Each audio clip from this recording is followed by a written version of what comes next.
আসসালামু আলাইকুম, অফ ট্রেকের সবাইকে স্বাগত। এবারে ওয়ার্ল্ড কাপটা একটু ডিফিকাল্ট একটা ওয়ার্ল্ড কাপ হচ্ছে। কোন দল কাকে হারাচ্ছে, কোন দল সুপার এইটে উঠবে, কোন দল সেমিফাইনাল খেলবে এখনই বলা যাচ্ছে না, প্রেডিকশন করা যাচ্ছে না।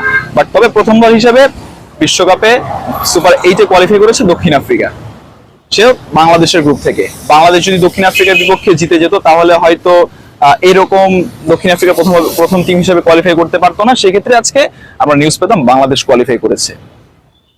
শ্রীলঙ্কার যে ম্যাচটা সেটা বৃষ্টির কারণে পরিত্যক্ত হয়েছে নেপালের বিপক্ষে। নেপাল এবং শ্রীলঙ্কা এক এক করে পয়েন্ট ভাগ করে নিয়েছে এবং বিশ্বকাপে প্রথম দল হিসেবে বাদ পড়ে গেল লায়ন্সরা। বাংলাদেশের ম্যাচ হচ্ছে নেদারল্যান্ডসের বিপক্ষে আগামীকাল আর্নল্ড ভ্যালি স্টেডিয়ামে সেন্ট ভিনসেন্টে।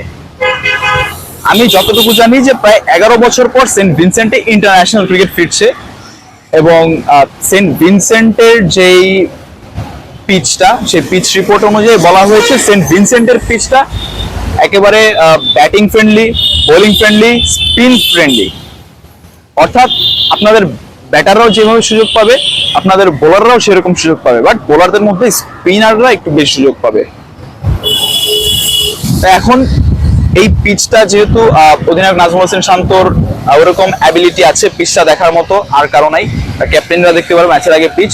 তো সেই পিচে নাজমুল হোসেন শান্ত যদি দেখে পরখ করে বলতে পারে যে না এটা স্পিন পিচ, সেই ক্ষেত্রে একাদশে হয়তো পেসার কম খেলিয়ে একটা স্পিনার বানানো যায়, বা দুইটা পেসার কম খেলিয়ে দুইটা স্পিনার দলে ঢুকানো যায়, বা তিনটা পেসারই থাকলো বা দুইটা পেসারই থাকলো। সেই ক্ষেত্রে জাকের আলী অনেকের জায়গায় হয়তো নতুন একটা স্পিনারকে অ্যাড করা যাবে। যেহেতু সাকিব আল হাসান আছেন এবং রিশাদ হোসেন আছেন, সেহেতু সাকিব এবং রিশাদের সাথে শেখ মাহাদিকে দলে সুযোগ দেওয়া যেতে পারে। আর শেখ মাহাদিকে যদি চান্স না দেওয়া হয় তাহলে সেই ক্ষেত্রে দলে আরেকটা চয়েস হতে পারে তানভীর ইসলাম। দেখেন বিশ্বকাপের আগে আমরা অনেকে বলেছিলাম কেন সাইফুদ্দিন দলে নেই, কেন তানজিম সাকিব দলে আছে। এখন সাইফুদ্দিন হচ্ছে একজন বোলিং অলরাউন্ডার আর তানজিম সাকিব হচ্ছে একজন বোলার। সো আমরা সেই জেনুইন বোলারের সাথে আমরা অলরাউন্ডারকে মিলিয়ে আমরা সেই কন্ট্রোভার্সিটা তৈরি করেছি। তানজিম সাকিব প্রমাণ করে দিয়েছে গত ম্যাচে যে কেন তাকে এই ওয়ার্ল্ড কাপে নেওয়া হয়েছে। আউটস্ট্যান্ডিং বোলিং করেছে সাউথ আফ্রিকার বিপক্ষে, জাস্ট 18 রানে 3 উইকেট 4 ওভারে। such a very good skill and প্রথম বাংলাদেশী হিসেবে পাওয়ার প্লেতে 3 উইকেট নিয়েছেন তানজিম সাকিব। আসলে এটা পেসারদের, বাংলার পেসারদের জন্য এটা বড় একটা পাওয়া। হয়তো ভবিষ্যতে বাংলাদেশের পেসাররা আরো উন্নতি করবে, সামনে আরো ওয়ার্ল্ড কাপ আছে, আরো ইয়াংস্টাররা আছে, যেমন আন্ডার-19 এর রোহান উদ্দৌলা, বর্ষণ আছেন, আরো অনেকেই আছেন। সো তাদের জন্য হয়তো অন্য একটা উদাহরণ হতে পারে এই তানজিম সাকিব। এখন আপনার যদি ব্যাটিং ফ্রেন্ডলি পিচ হয় সেখানে আপনি 20 ওভারে 130, 40, 150, 160 অর্থাৎ 140 থেকে 180 প্লাস আপনি রান তুলতে পারবেন। যদি বোলিং ফ্রেন্ডলি হয় তাহলে সেখানে দেখা গেছে আপনার স্পিনাররা রাজত্ব করবে, পেসাররা মার খেয়ে যাবে। এখন আপনি সেখানে তিনটা পেসার নিয়ে আপনি করবেন কি যদি আপনার স্পিন ফ্রেন্ডলি হয়? কারণ আপনার স্পিনাররা রাজত্ব করবে বাট পেসাররা তো পারবে না।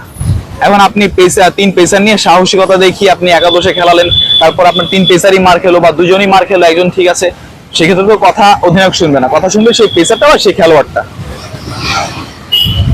নেদারল্যান্ডসের বিপক্ষে বাংলাদেশের ডু অর ডাই ম্যাচ। এই ম্যাচটা যে জিতবে সে দলটাই কোয়ালিফাই করবে, সম্ভাব্য কোয়ালিফাই করবে সুপার এইটে। বাংলাদেশ গ্রুপ চ্যাম্পিয়ন হোক অথবা গ্রুপ রানার্স আপ হোক, বাংলাদেশ পড়বে এ ফেজে, যেখানে সম্ভাব্য প্রতিপক্ষ ভারত, আফগানিস্তান এবং অস্ট্রেলিয়া মেবি, আমি এখনো শিওর না, বাট এই গ্রুপ স্টেজ শেষে এটা শিওর হব।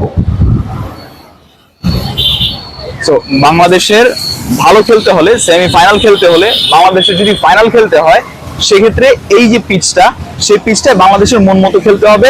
বাংলাদেশ তাদের নিজেদের জাত চিনিয়ে ব্যাটিংটা করতে হবে। তাওহিদ হৃদয় আছেন, মাহমুদুল্লাহ রিয়াদ আছেন, এরা যদি খুব ভালো মতো দাঁড়িয়ে যায় তাহলে হয়তো বাংলাদেশ ভালো একটা কিছু করতে পারবে। অ্যান্ড রিসেন্টলি আপনারা জানেন সাকিব আল হাসান র্যাঙ্কের 1 নাম্বার থেকে 5 নম্বরে নেমে এসেছেন অলরাউন্ডার র্যাঙ্কে। সো সেখানে সাকিব আল হাসান যদি কামব্যাক করে, সাকিব আল হাসান যদি ভালো একটা পারফরমেন্স করেন, সেখানে হয়তো বাংলাদেশের জয়টা একেবারে মুখ্য। ধন্যবাদ সবাইকে।